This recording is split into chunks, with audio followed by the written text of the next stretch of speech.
Good morning! Another day at another life. Ayan, walking kami, papasok sa aming work. Magbubukas kami ng tindahan. Aga, diba? Pero mas okay ito ngayon bukas namin. Compared dun sa isang tindahan namin na 3 o'clock, gising na kami. Grabe. Sana makarecover yung aming mga eye bag na malaki. Dito may ganyan pa.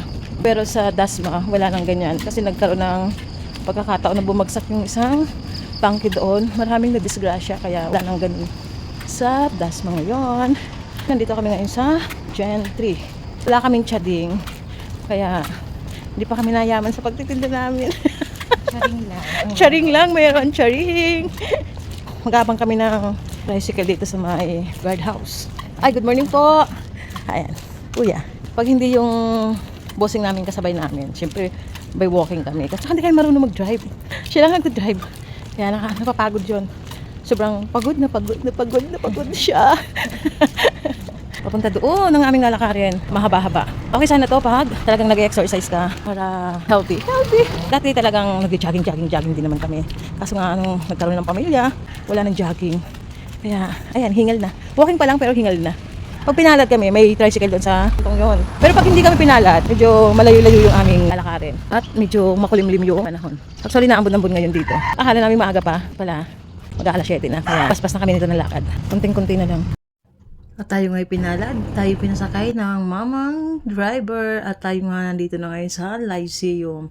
At dito tayo sa kanto sakay ng multicab.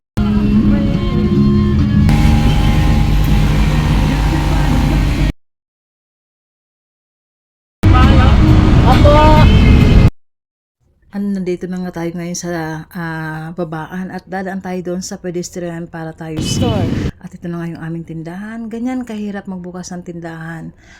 Sa araw-araw ganyan talaga. May kasama pang spider, diba? Spider girl ka dyan. Tapos ganyan ka, yan, ang dami mong aayusin.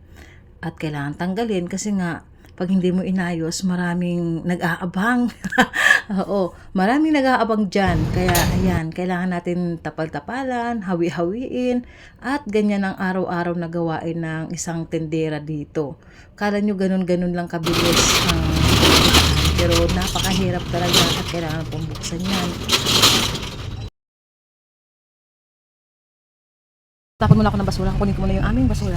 Kasi walang kumukuha dito sa amin. Kailangan pa namin pumasok sa subdivision. Dadalhin ko doon sa kabilang side. Pupunta kami doon sa kabilang side. Malayo-layo din siya. So ngayon, i-display naman natin siya. At yun nga, umpisa na tayo mag-display. So marami-rami din yung ilalabas natin. Ganyan ang gawain ng isang tendera sa araw-araw. Papasok mo, ilalabas mo. So yung part 2 ng pagsara namin, susunod na ulit kasi ito muna yung pagbukas namin sa araw-araw. Ayan, kailangan namin yung ilabas para makita ng tao na mayroon kaming ganyang paninda. So araw-araw yan, araw-araw namin ginagawa, diba? Napakadami ng gawain ng isang tendera. So akala ng iba ganun-ganun lang, pag may tindahan ka, wala ka nang gagawin, kala mo pera-pera lang, pero hindi talaga. Effort ka talaga dyan. Pag ikaw tendera, alam mo na yung gagawin mo sa araw-araw. Kailangan mong ayusin lahat ng yan, mga plastic, itlog, mantika, ganun. Diyan pa lang tayo sa part ng plastic, pero napakarami niyan na kailangan mong ayusin. I-by size mo siya, diba? So akala ng iba ganun-ganun lang kumita ng pera, pero pag nasubukan nyo, alam nyo na talaga.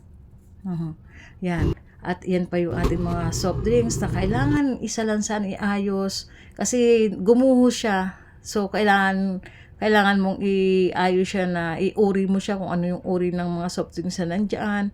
Kasi nahulog silang lahat, di ba? Yan, ang yung tenderang yan. At napaka-busy talaga ng araw-araw. Kailangan pa namin ilabas yung mga suka kasi hindi siya po pwedeng nasa labas. Masyadong masikip yung aming daanan. Kaya sa gabi pasok, sa umaga labas. Kaya maraming paninda talaga na dapat ayusin sa araw-araw. Sobrang busy. Dahil halita tayo sa mahiwagang tindahan, alam na yung mga espasyo natin. Hindi na kami nag-almusal sa bahay kasi lalakad pa kami, marami pa kaming gagawin. So magugutom kami ulit, magdudubli kain.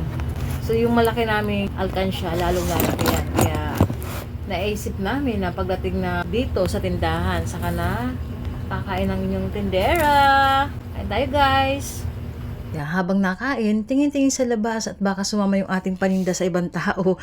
Ayun guys, kung napulutan nyo po ng aral, pakishare naman, like and follow. Thank you guys for watching. Bye!